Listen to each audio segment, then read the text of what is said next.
계속해서 이사야서 말씀을 나누고 있는데 말씀을 통해서 하나님의 음성을 듣게 되기를 주님의 이름으로 축원합니다. 하나님의 음성을 들으면 우리의 삶에 놀라운 변화가 일어나요. 변화가 일어날 때 새로운 길이 열려지고 새로운 역사가 시작되어집니다. 믿으시기 바랍니다. 하나님의 백성들에게 가장 중요한 것은 믿음이에요. 믿음이 있으면 살고 믿음이 없으면 다 잃게 됩니다. 우시아 왕 때 찾아왔던 경제적인 또 군사적인 번영으로 인해서 유다 백성들은 하나님을 떠나버렸습니다. 그들은 우상을 섬기게 되었어요. 그 결과로 인해서 하나님께서도 그들을 버려버렸고 그들은 만신창이가 된 것처럼 그들은 이방민족의 침략을 받게 되어지고 많은 고통을 당하게 되었습니다. 이사야 선지자는 이런 시대에 가정이라든지 국가라든지 모든 삶 속에 찾아오는 그런 고난들을 세상적인 관점에서 바라보지 말고 영적인 관점에서 바라보고 해석하라고 말씀을 하고 있어요. 개인이나 국가의 어려운 문제들은 여러분 그냥 표면적으로 보게 되면 어떤 왕의 잘못이라든지 정책의 실책이라고 생각할 수 있지만 그렇지 않다는 거죠. 백성들이 믿음을 떠나버렸기 때문에 하나님께서 요구하시는 삶을 살지 아니하고 자기들의 생각대로 인생을 살아가다 보니까 그런 어려움이 찾아오게 되었다라는 거예요. 그래서 여러분 이사야 선지자는 너희들이 지금 고난을 당한 원인을 한번 생각해 보라는 거예요. 원인은 한 가지인데 표면적으로 드러나는 것은 여러 가지일 수 있습니다. 여러분의 삶에 가난이 찾아왔다거나 실패가 찾아왔다거나 건강이 어려움이 찾아왔다거나 이런 일들이 찾아올 수 있어요. 그런데 드러나는 것은 그렇게 여러 가지일 수 있지만 실제적으로 그런 문제를 일으키는 것은 한 가지라는 거예요. 신앙의 문제 한 가지에서 우리는 찾을 수 있다는 것이죠. 여러분 우리의 삶에 정말 필요한 게 뭡니까? 하나님의 은혜잖아요. 은혜가 채워지면 물질의 문제도 해결되고요. 실패도 해결이 되어지고 질병도 치료되는 놀라운 역사가 일어나요. 은혜가 메말라 버리면 우리의 삶에 여러 가지 문제들이 생겨요. 때로는 실패도 찾아오기도 하고 가난해지기도 하고 질병 때문에 고통을 겪기도 하고 관계가 깨지기도 하고 그런데 어느 순간 하나님께서 나에게 은혜를 주셔서 그 은혜를 받으니까 하나하나 문제들이 다 없어지기 시작하고 관계도 회복되고 물질적으로도 회복의 역사가 일어나고 몸도 건강해지는 그런 일들이 일어나더라는 거예요. 여러분 우리의 삶에 찾아오는 거의 대부분의 문제의 원인은 하나님의 은혜에 있음을 믿으시기를 바랍니다. 은혜의 관점에서 우리가 내 삶을 점검해 봐야 돼요. 남한국 유다가 지금 어려움에 직면해 있습니다. 왜 어려움에 직면해 있습니까? 그들이 하나님을 떠나버림으로 인해서 하나님의 은혜가 그들에게서 떠나버린 거예요. 그러니까 이방 민족이 쳐들어오기도 하고 백성들끼리 서로 미워하고 서로 종으로 팔아버리기도 하고 서로 갈등을 겪기도 한다라는 것이죠. 그래서 여러분 우리가 이사야서 말씀을 들으면서 가장 먼저 생각해야 될 것은 뭐냐면 하나님의 은혜를 회복해야 된다는 거예요. 저와 여러분의 삶에도 하나님의 은혜가 회복돼야 되고 교회에도 하나님의 은혜가 회복돼야 돼요. 은혜가 회복되기 위해서는 어떻게 해야 됩니까? 먼저 죄의 문제가 해결돼야 됩니다. 죄가 하나님과 우리 사이를 가로막아버리기 때문에 이 죄가 남아있는 상태에서는 절대로 하나님의 은혜가 우리의 삶에 부어질 수가 없어요. 그래서 우리는 우리 자신의 죄를 바라보면서 철저하게 회개하고 기도해야 됩니다. 그렇게 되어지면 하나님의 말씀이 들려지기 시작하고 하나님의 은혜가 내 삶에 부어지기 시작한다는 거예요. 너무나 많은 사람들이 이 간단한 원리를 잘 모르다 보니까 자꾸 남의 탓을 해요. 사람을 잘못 만났다, 시대를 잘못하고 났다, 부모를 잘못 만났다, 나는 흙수저로 태어났다, 이런 말을 많이 한다라는 것이죠. 여러분, 그렇지 않습니다. 하나님께서 주시는 그 은혜를 경험하게 되면 우리의 인생에 회복의 역사가 일어나는 것이죠. 남왕국 유다가 지금 어려움에 빠진 것은 하나님의 은혜가 말랐기 때문이에요. 그런데 하나님께서는 이제 마지막 때가 되면은 하나님의 산이 모든 산들이 높이 들리게 될 것이라고 말씀합니다. 자, 오늘 본문 한번 읽어봅시다. 이사야서 2장 1절로 2절 같이 보겠습니다.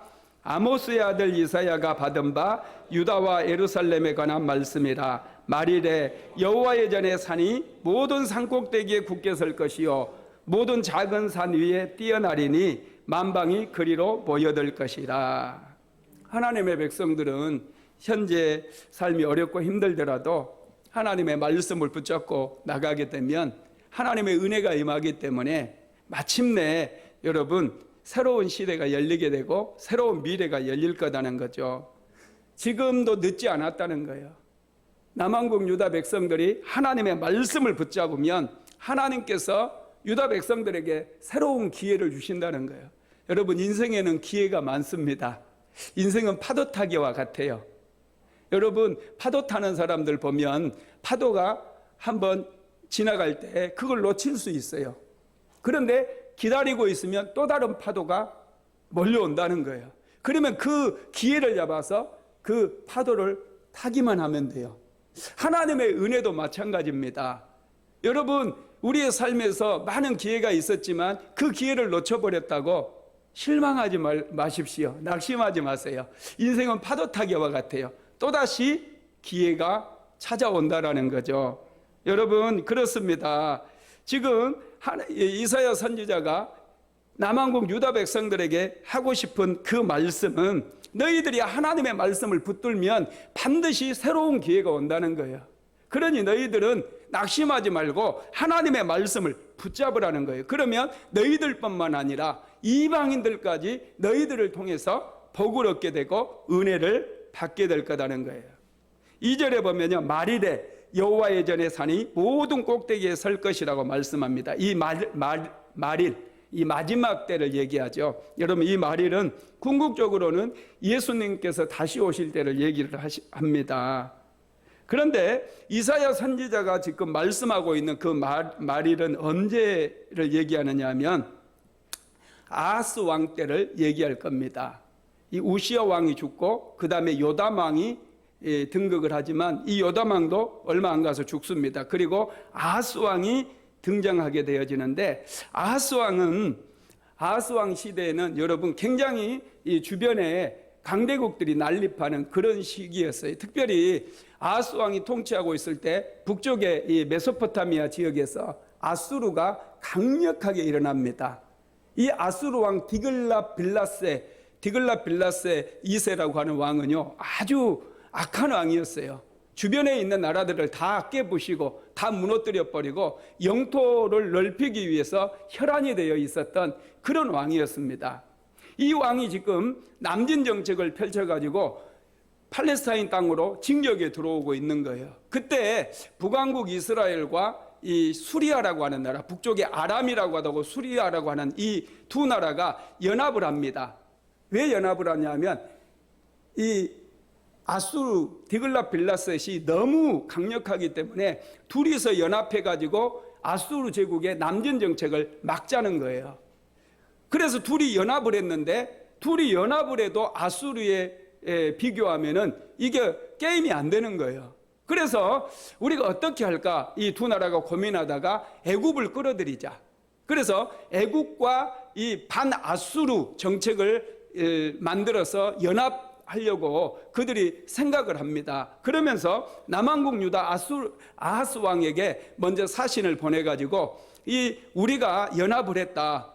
지금 애굽하고도 우리가 이 반아수르 정책을 펼치기 위해서 연합을 하려고 그런다. 너도 우리와 한패가 돼서 아수리의 남진을 우리가 막자. 그렇게 얘기해요.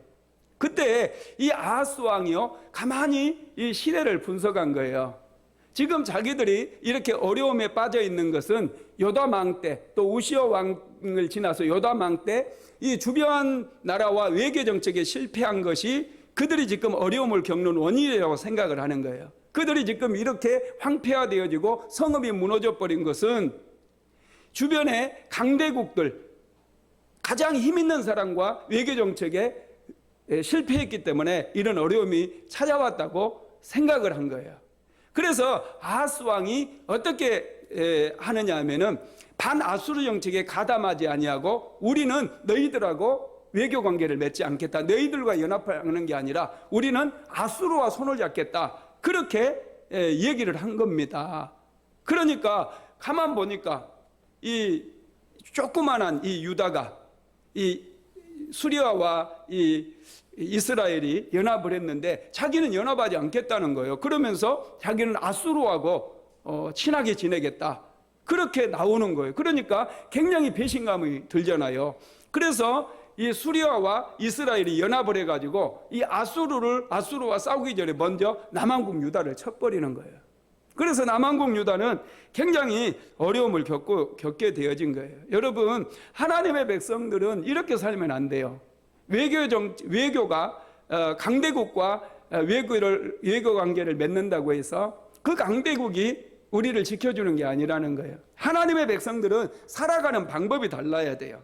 하나님의 백성들은 살아가는 방법 자체가 다릅니다. 그러면 하나님의 백성은 어떻게 살아가야 됩니까? 세상 풍조를 따라가지 말라는 거예요. 세상의 가치관을 따라가지 말고 오직 하나님의 말씀을 붙들라는 거예요. 지금 이사야 선지자가 이사야서 말씀을 통해서 지금 남한국 유다 아하스 왕에게 하고 싶은 말은 그런 외교 정책이 남한국 유다를 살리는 게 아니다는 거예요. 오직 하나님의 말씀으로 돌아가라는 것이죠. 여러분, 그렇습니다. 힘 있는 나라들과 외교 관계를 맺으면서 그 실리를 끌어온다고 해서 나라가 잘 되는 게 아닙니다. 하나님의 백성은 여러분 오직 하나님의 말씀을 붙들고 하나님의 말씀을 의지할 때에 부흥의 역사가 일어나고 안전하게 되어지고 축복이 부어진다라는 거 믿으시기를 주님의 이름으로 축원합니다. 이사야 선지자가 하나님의 말씀을 외칠 때 이렇게 남한국 유다는 힘이 다 빠져버렸어요. 그들은 이 북왕국과 수리아의 연합군의 침략을 받아가지고 완전히 그들은 더 어려움에 빠지게 되었고 그들은 소망이 없는 상태가 되었습니다. 그때 이사야 선지자가 그들을 향해서 소망의 메시지를 펼치는데요. 그게 이제 2절 말일에 여호와의 산이 모든 산꼭대기에 굳게 설 것이요 이렇게 얘기를 하는 거예요. 어떤 시점이 되면은 하나님의 성전이 있는 그 예루살렘 하나님의 산이 점점 올라가서 모든 산 위에 가장 높은 산이 될 것이라는 것이죠. 그렇습니다. 여러분, 그 산에는요, 여러분, 이 신전이라든지 많은 그 국가의 중요한 건물들이 이렇게 세워져 있어요. 그래서 사람들로 하여금 우러러보게 만듭니다. 학교도 옛날에는 산에 이렇게 지어졌습니다. 지금 이사야 선지자는 말일이 되면 예수님께서 이 땅에 다시 오시게 되어지면 여호와의 전의 산이 모든 산꼭대기에 굳게 설 것이다 이렇게 말씀을 하고 있어요. 말씀을 붙들 때를 얘기합니다. 하나님의 말씀을 붙들게 되어지면 하나님께서 그들을 높여주시고 유다 백성들은 오히려 탁월한 지혜와 그런 지식으로 세계를 리드해 가게 될 거라는 것이죠. 그래서 주변의 방백들이 이제 유다 백성들에게 배우기 위해서 몰려들 거라는 거예요. 그게 3절에 기록이 되어 있는데요. 3절 한번 같이 읽어볼까요? 많은 백성이 가며 이르기를 오라 우리가 여호와의 산에 오르며 야곱의 전에 산에 이르자 그가 그의 길을 우리에게 가르치실 것이라 우리가 그 길로 행하리라 하리니 이는 율법이 시온에서부터 나올 것이요 여호와의 말씀이 예루살렘에서부터 나올 것임이니라. 아멘. 많은 사람들이 여호와의 산을 향해서 나온다는 거예요. 왜 많은 이방인들까지 여호와의 산을 향해서 나오게 될까요? 여호와의 산에서 본질적인 사람들의 가장 본질적인 문제가 해결되기 때문에 그래요. 여러분, 우리의 본질적인 필요는 무엇일까요? 양식이 아니에요. 잘 먹고 잘 사는 게 아니에요. 우리의 영혼을 살리는 것이죠. 그게 바로 여러분 하나님의 말씀이고요. 하나님의 말씀을 들어야 우리가 회개하고 제사함을 받고 구원을 받을 수가 있는 거죠. 그래서 이 예루살렘의 가르침은 이 예루살렘으로 이 여호와의 산으로 많은 이방인들까지 올라오게 될 터인데, 이 예루살렘의 가르침은 뭐냐면 돈을 많이 버는 게 아니고 뭐 성공하는 거 가르쳐 주는 게 아니고 본질적으로 죄의 문제를 어떻게 처리할 것인가를 가르쳐 주기 때문에 많은 백성들이 나오게 된다는 거예요. 죄 문제가 해결되어야 새 사람이 되어지고 새로운 인생이 시작되기 때문에 그래요. 누구든지 여러분 하나님 앞에 나오게 되면 우리가 우리 자신의 죄를 발견하게 됩니다. 그래서 이 죄를 먼저 해결할 때, 하나님 예수 그리스도의 보혈의 공로로 죄 문제를 해결을 받을 때 우리에게서 새로운 인생이 시작되어지고 새로운 시대가 시작됨을 믿으시기 바랍니다. 그래서 3절에 보면 그가 그의 길을 우리에게 가르치실 것이라 그래서 그의 길을 우리에게 가르치신다는 거예요. 하나님께서 예비해 놓으신 길을 우리에게 가르쳐 주신대요. 여러분, 제가 고등학교 다니고 그럴 때 학원에서 저자들이 직강한다 뭐 이런 광고들을 많이 했어요. 수학책을 썼던 홍성대 씨가 이 직접 강의한다. 성문 종합영어를 집필했던 그분이 직강한다. 뭐 이런. 그러면은 직강하는 대로 학생들이 굉장히 많이 몰립니다. 왜 그럴까요? 저자가 직접 가르치기 때문에 아주 잘 가르치는 거예요. 하나님께서 직접 우리를 가르치시겠다. 이건 굉장한 거 아닙니까? 하나님께서 저와 여러분을 만드셨어요. 사람을 만드신 분이 하나님이셔요. 그리고 우리가 찾아가야 될 길, 본질적인 길, 이 제사함을 받는 그 길을 하나님께서 직접 가르쳐 주시겠다라고 말씀하셨기 때문에 이건 굉장한 은혜고 축복이라는 거예요. 우리는 하나님의 말씀을 들어야 됩니다. 세상 사람들이 추구하는 것은요, 여러분 물질이고 세상의 소유입니다. 세상 사람들은 이 물질의 가치 기준을 두고 그것을 쫓아다녀요. 아파트값 요즘 많이 오른다고 그러잖아요.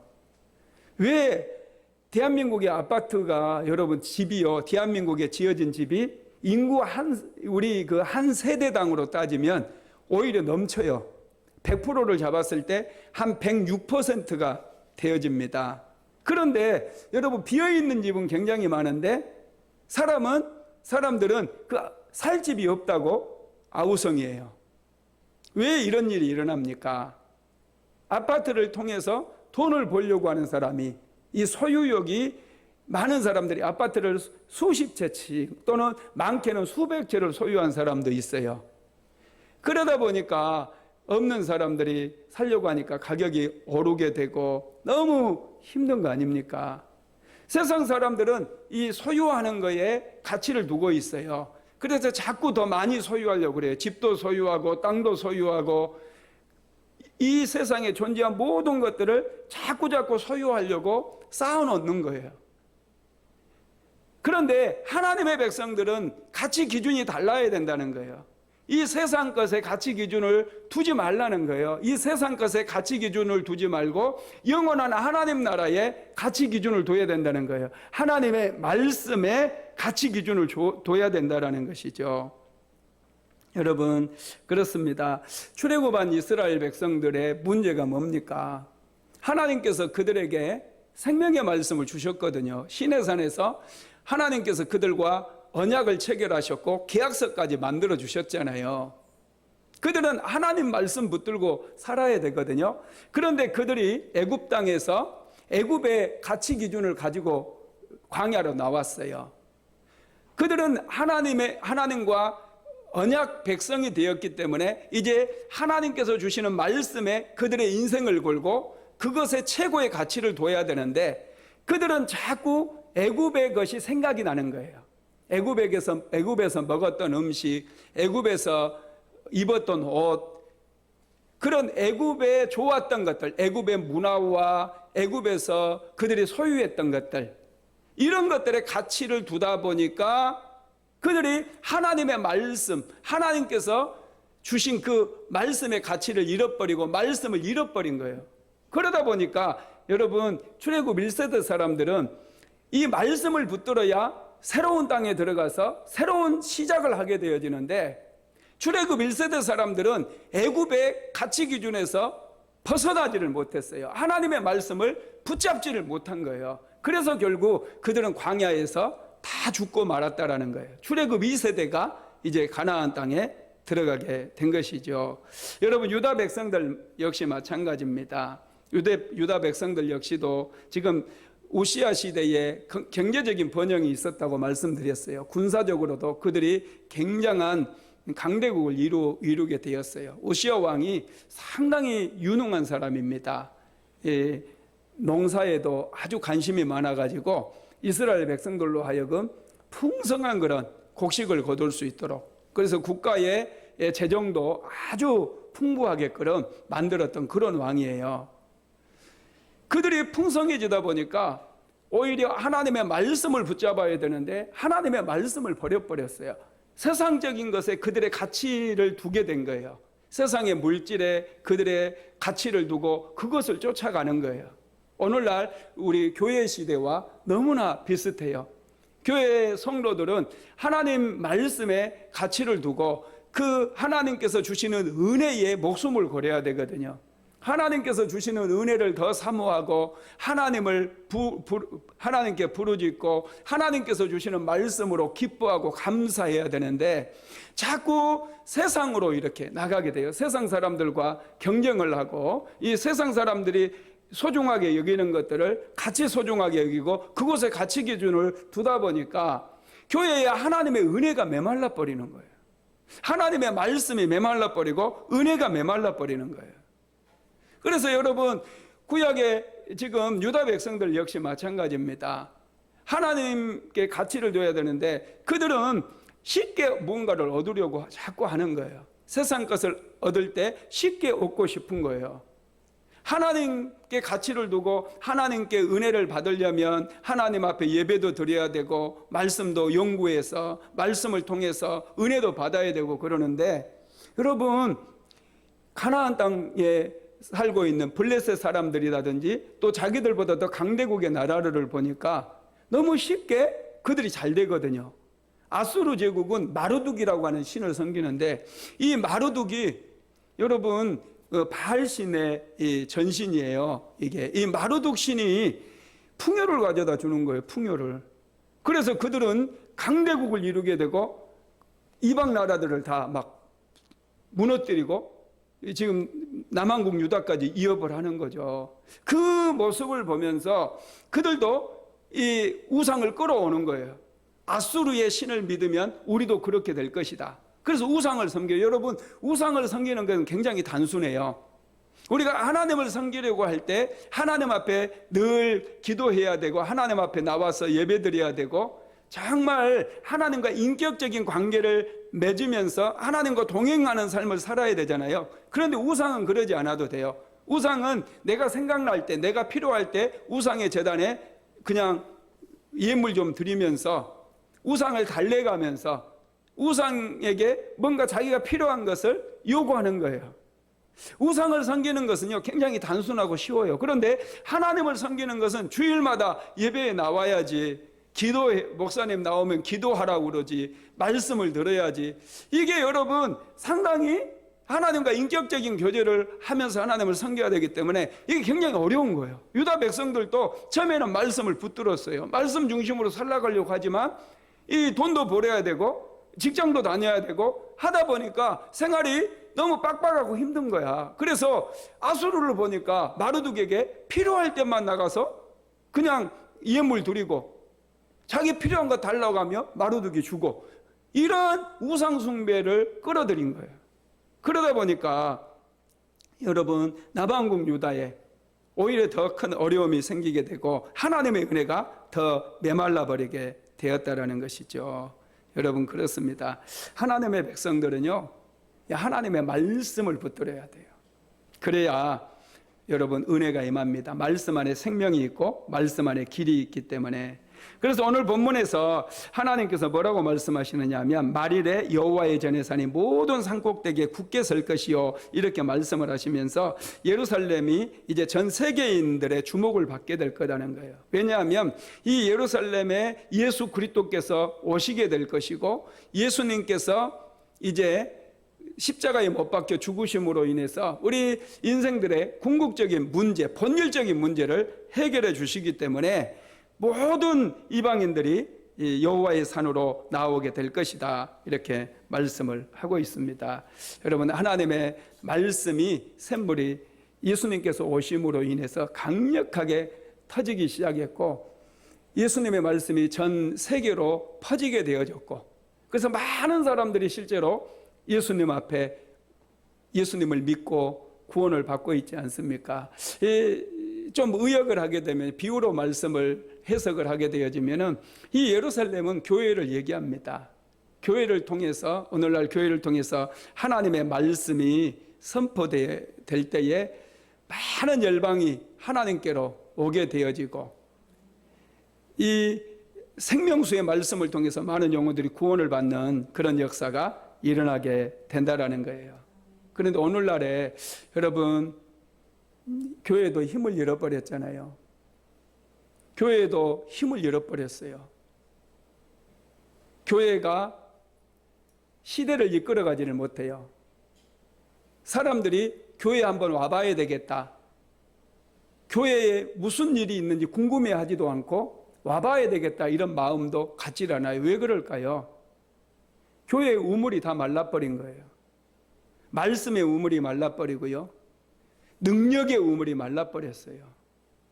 그러다 보니까 아무도 새롭게 예수를 믿어야 되겠다, 하나님을 만나야 되겠다, 이렇게 나오는 사람이 없다는 거예요.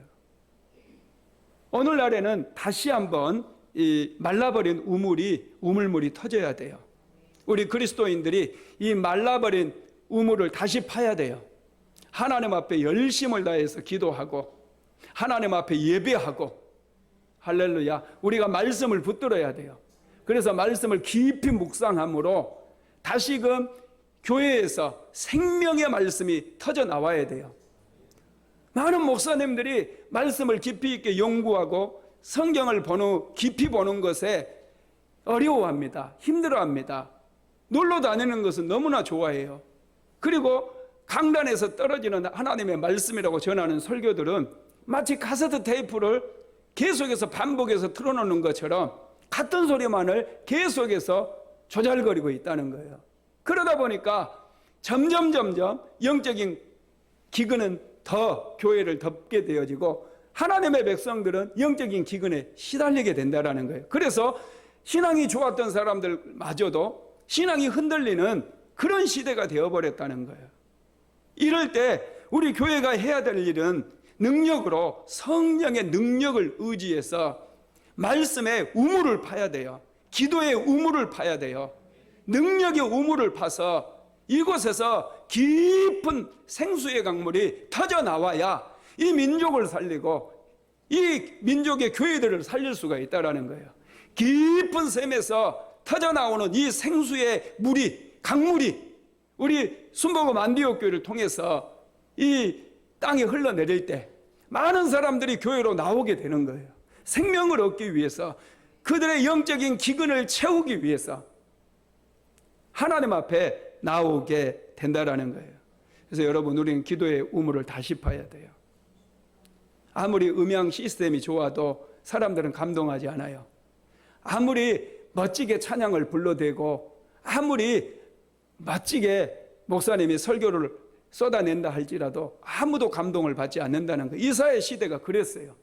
이제 뭔가 예수님께서 다시 오셔야 돼요. 예수님의 말씀이 다시 한번 선포돼야 돼요. 지금은 성령 시대잖아요.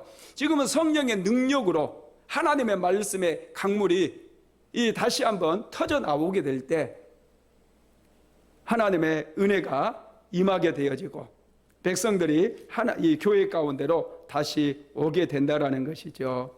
여러분, 그렇습니다. 그래서 하나님께서는 이렇게 새로운 우물을 파는 사람들, 말씀의 우물을 파고 은혜의 우물을 사모하고 이 우물을 파는 사람들에게 복을 주신다고 그랬어요. 어떤 복을 주시느냐? 그게 4절에 나와 있습니다. 이사야서 2장 4절 같이 한번 읽어보겠습니다. 그가 열방 사이에 판단하시며 많은 백성을 판결하시리니 무리가 그들의 칼을 쳐서 보sob을 만들고 그들의 창을 쳐서 낫을 만들 것이며 이 나라와 저 나라가 다시는 칼을 들고 서로 치지 아니하며 다시는 전쟁을 연습하지 아니하리라. 아멘. 전쟁이 없는 평화의 시대가 찾아온다는 거예요. 사람들은 돈을 많이 벌어야 안정이 생기고 평화의 시대가 도래할 거라고 생각해요. 돈을 많이 벌어놔야 이제 안심이 된다고 생각을 합니다. 그게 아니라는 거예요. 하나님의 말씀의 우물을 다시 팔 때에 우리의 삶에 평안이 찾아오고 전쟁이 없는 그런 시대가 찾아오게 될 거라는 거예요. 여러분, 우리는 깊이 생각을 해야 됩니다. 하나님의 말씀을 붙들어야 돼요. 우리가 세상 가운데서 열심히 일하고 피땀 흘려 일하는 것 너무나 중요합니다. 물질적인 필요를 위해서 부지런히 일하는 것 중요해요. 그런데 그곳의 가치를 다 쏟아버리면 안 된다는 거예요. 이제는 말씀으로 돌아와야 돼요. 말씀의 우물을 파야 돼요. 성령의 우물을 다시 한번 파야 된다는 거예요. 그래야지 진정한 평안을 누리게 되고 안식을 누릴 수 있다는 거예요. 여러분, 칼을 쳐서 보습을 만든다고 그랬잖아요. 보습이 쟁기질할 때 이 쟁기에 끼워서 땅을 파는 농기구입니다. 창을 쳐서 이 낫을 만든다고 그랬어요. 이 농사를 짓는 농기구를 만든다는 거예요. 이것은 풍요를 얘기를 합니다. 우리가 우물을 다시 파게 되어질 때 열심을 다해서 영적인 우물을 파고 말씀의 우물을 파고 기도의 우물을 파게 되어질 때 그곳에 하나님께서 은혜를 주시고 충만한 복을 주신다는 그런 말씀입니다. 여러분, 그래서 우리 하나님의 말씀을 들어야, 하나님의 말씀을 소중히 여기고 내가 하나님 앞에 기도할 때 더 깊은 데까지 들어가야 돼요. 표면적인 기도, 입술로만 하는 그런 기도가 아니라 더 깊은 곳에 가서 기도를 통해서 생수의 강물이 터질 때까지, 이 생수의 강물을 먹고 기쁨의 노래를 부를 때까지 우리가 더 깊이 하나님 앞에 나아가야 된다는 것이죠. 여러분, 칼과 창은요, 우리 안에 있는 분노를 상징하기도 합니다. 우리에게는 미움의 그런 분노들이 있어요. 이 칼은 여러분 사람을 찌르기도 하고 죽이기도 하고 그러잖아요. 우리 안에 이런 분노의 칼이 다른 사람을 찔러요. 우리가 성장해 가면서 사랑받지 못한 것 때문에 우리는 누구든지 안에 분노가 있습니다. 이런 분노들이 여러분 말씀으로 은혜를 받게 되어질 때 이 분노가 오히려 나를 살리는 생명의 도구가 되어진다는 거예요. 나를 살리고 나를 축복의 길로 인도하는 그런 농기구처럼 우리의 삶을 풍요롭게 만드는 그런 도구가 되어진다는 거예요. 여러분 안에, 우리 안에 이 미움이라든지 이런 이 분노, 아픔, 이런 것들이 여러분 하나님 앞에 기도하면서 메말라버린 우물을 다시 파기 시작하고 기도의 우물을 다시 파기 시작하게 될 때 하나님께서 우리에게 정말 놀라운 은혜를 주시는 거예요. 우리 안에 있는 분노의 칼이 이 보습이 되어지고 우리 안에 있는 이 분노의 창이 이 낫이 되어져 가지고 우리를 오히려 유익하게 만들고 우리를 풍요롭게 만드는 생명을 살리는 그런 역사들이 일어나게 되어진다는 것입니다. 그래서 여러분 하나님의 말씀을 깊이 배우고 하나님의 말씀의 우물을 파는 것, 기도의 우물을 파는 것이 아주 중요해요. 왜냐하면 그것이 우리의 본성을 치료해 가지고 우리를 행복하게 만들어주기 때문에 그렇습니다. 이사야 선지자는 예루살렘에서 가장 중요한 것 한 가지가 빠져나가는 것을 보았는데 그게 믿음입니다. 6절에서 9절까지 보면 이스라엘 백성들이 많은 것 다 가지고 있지만은 믿음을 잃어버린 모습이 기록되어 있는데요. 같이 6절에서 9절 같이 읽어볼까요? 주께서 주의 백성 야곱 족속을 버리셨음은 그들에게 동방풍송이 가득하며 그들이 블레셋 사람들 같이 점을 치며 이방인과 더불어 손을 잡아 언약하였습니다. 그 땅에는 은금이 가득하고 보화가 가득하며 그 땅에는 마필이 가득하고 병거가 우수하며 그 땅에는 우상도 가득하므로 그들이 자기 손으로 짓고 자기 손가락으로 만든 것을 경배하며 천한 자도 절하며 귀한 자도 굴복하오니 그들을 용서하지 마옵소서. 아멘. 겉으로 보기에 예루살렘은 모든 것을 다 갖추고 있는 그런 성읍이었어요. 은금도 가득하고 보화도 가득하고 말과 병거도 많았습니다. 그런데 여러분, 그런 것들이 다 갖추어졌는데 그들에게서 빠져나가 버린 것이 믿음이었다는 거예요. 우리는 세상 것 다 가지고 있어도 믿음이 없으면 아무것도 아니에요. 우리가 붙들어야 될 것은 믿음입니다. 유다 백성들에게 있어서 가장 중요한 것은 물질이 아니에요. 병마와 마필도 아니고요. 이 믿음입니다. 이 믿음을 지켜야 돼요. 여러분, 백성들의 마음에 믿음이 빠져나가니까요, 그들이 우상을 붙잡습니다. 블레셋 사람들이 점을 치는 것처럼 그들이 점을 친다고 그랬어요. 이방인들과 손을 잡고 그들과 혼인을 했다고 그랬어요. 사람의 손으로 만든 것을 열심히 그들이 섬겼다고 말씀을 하고 있습니다. 그래서 하나님께서, 이사야 선지자가 하나님께 뭐라고 합니까? 유다 백성들을 용서하지 말아달라고 그래요. 그냥 흐리멍텅하게 돼버리기 때문에 하나님께서 그냥 용서해 주시면은 그들에게 깨달음이 하나도 없어요. 언제 또다시 그들이 잘못된 길로 걸어갈지 아무도 보장할 수가 없는 거죠. 그래서 지금 유다 이스라엘 백성들은 하나님께, 이사야 선지자는 하나님께 유다 백성을 용서하지 말아달라고, 그들이 하나님께 심하게 얻어터지면서 깨달아야 된다라는 거예요. 때로는 하나님의 백성들도요, 고난이 찾아오고 어려운 일들이 찾아올 수 있어요.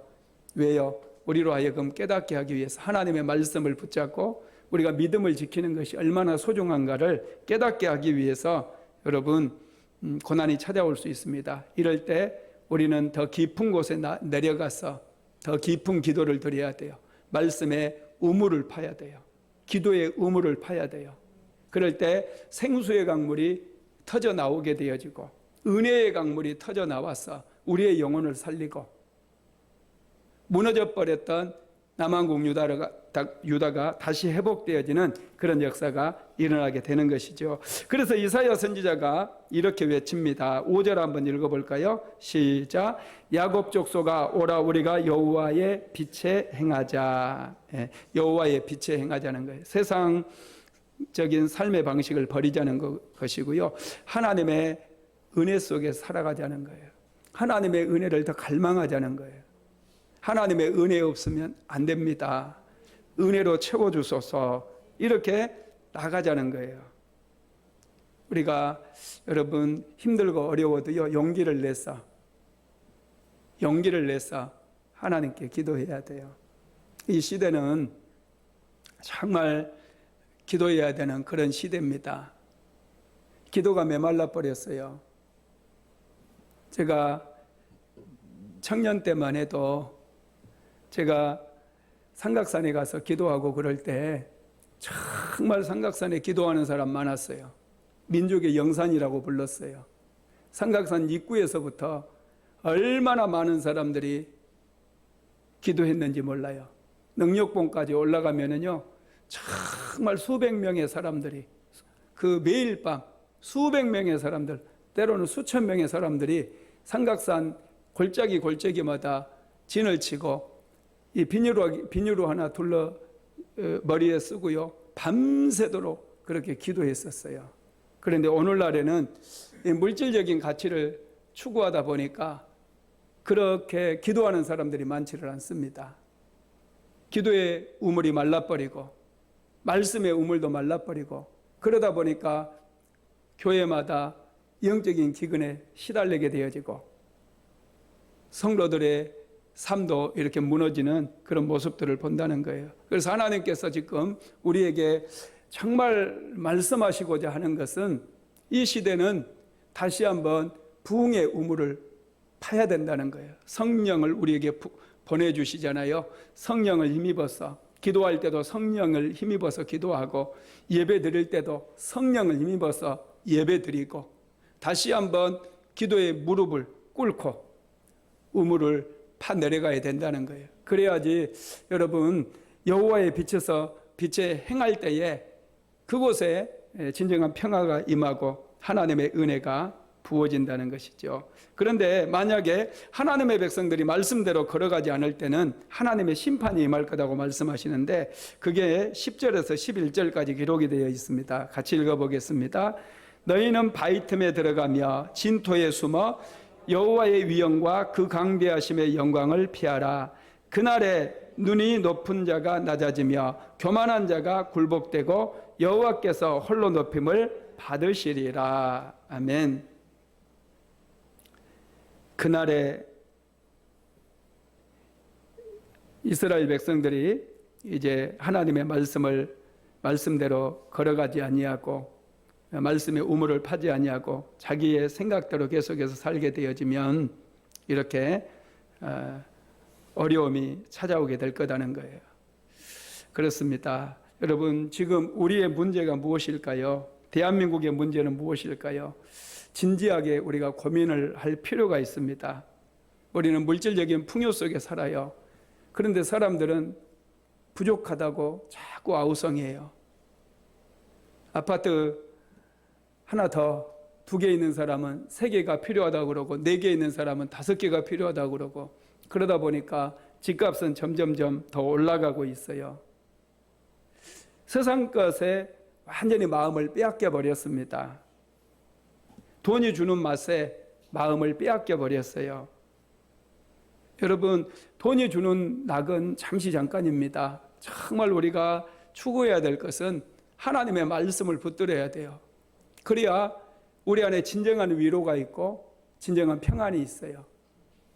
말씀이 주는 것은 세상적인 쾌락이고 돈이 주는 것은 세상적인 일시적인 쾌락밖에 되지 않아요. 모든 기쁨과 즐거움은 하나님으로부터 나온다라는 것을 믿으시기 바랍니다. 그래서 우리가 우리의 믿음을 지켜야 되고요. 믿음을 키워나가야 되고요. 메말라 버렸던 이 우물들, 은혜의 우물들을 다시 한번 우리가 파내므로 하나님의 생수의 강물이 터져나와서 가정이 살고 교회가 살고 나라와 민족이 살아나는 그런 역사가 일어나야 될 줄로 믿습니다. 여러분들의 가정에도 다시 한번 말씀의 우물이 터지고 은혜의 생수가 터져나와서 모두가 살고 풍성해지게 되기를 주님의 이름으로 축원합니다.